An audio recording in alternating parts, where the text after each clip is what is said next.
سر از 1 شرکت هوایی ترکیه رفت و آمد هوایی داخلی این کشور را با چاره‌های ایلاوگی بهداشتی از سر گرفت.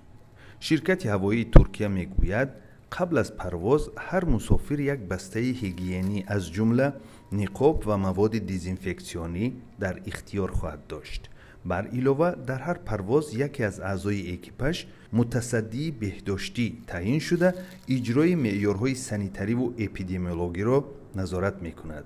احیای رفت و آمد داخلی و زمینی در داخل ترکیه که از 1 شروع شده است، یکی از اقدامهای مهم در کاهش کرانتین و محدودیت‌های این کشور به شمار می‌رود. در ترکیه از سرایت کرونا ویروس بیش از 4,500 نفر وفات کرده است. شماره گرفتاران کرونا ویروس یا خود بیماری کووید 19 به بیش از 165,000 نفر برابر است. تخمین می شود که هفته آینده ترکیه به پروازهای بین المللی اجازت خواهد داد.